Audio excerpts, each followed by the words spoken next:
তো গাইস আমি আমার ভাস্তিকে নিয়ে গেছিলাম নাড়ু খেলাতে দোকানে। এখন যাচ্ছি বাড়িতে, আর যুবরাজ চলে আসলো। তো একটু পরে যাব গাইস চুল কাটতে, মানে হেয়ার কাটিং করনা জানা হ্যায়। এই যে এখন যাচ্ছি বাড়িতে গাইস। দোকানে গিয়েছিলাম ওকে নাড়ু খাওয়াতে নিয়ে গিয়ে। সকাল সকাল আমার ভাস্তি বাহানা করেছে যে নাড়ু খাবে, তার জন্য নিয়ে গেছিলাম ওকে নাড়ু খাওয়াতে। এখন যাচ্ছি বাড়িতেই, একটু পরে যাব চুল কাটতে যুবরাজ চলে আসছে। তো গাইস এখন যাচ্ছি চুল কাটতে, ভাড়ায় গেছি যুবরাজ আর আমি।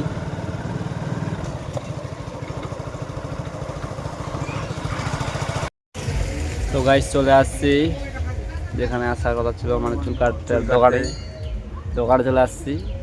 এই যে ওদিকে আছে দোকানটা, ওখানে আছে আর দুজন আছে ওখানে কাটতেছে। তারপর আমরা কাটবো।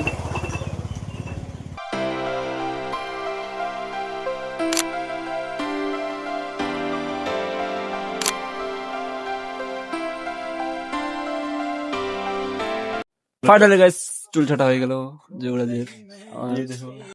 তো গাইস চুল কাটে চলে আসলাম বাড়িতে।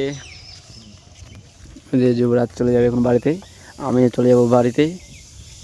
এই যে ভাস্কর। তো গাইস ফাইনালি আমরা বার হয়ে গেছি আজকে। কিসের জন্য রে?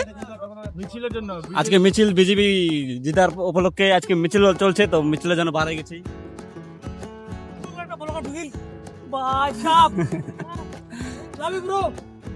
তো পুরো এনজয় হচ্ছে আজকে, অনেক লোক গাইস। ফাটা দিতে হবে নাকি?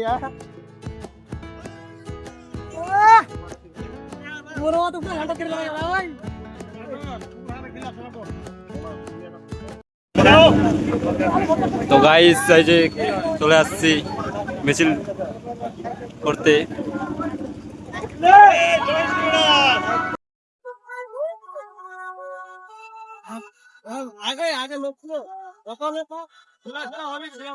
সেখানে সবাই এখানে আসছে গেছে সবাই, আর বসে আছে কেউ কেউ। এই যে এখান থেকে মিছিল করতে গিয়েছিল, আবার এখানে চলে আসলো। তো এখন একটু পরে যাবো গাইস বাড়িতে। তো গাইস আমাদের বিজয় মিছিল করা হয়ে গেল, তো এখন যাচ্ছি গাইস বাড়িতে। চলে যাচ্ছি বাড়ি, সবাই পাড়া চলে যাচ্ছে বাড়ি। এই যে লাস্ট সময় দিয়ে দিল আমাদেরকে একটা করে স্ট্রিং আর স্প্রাইট, ছোট ছোট 10টা। তো চলে যাচ্ছি এখন বাড়িতে, একটা করে স্প্রাইট নিয়ে নিলাম, চলে যাচ্ছি বাড়ি। চলো চলো।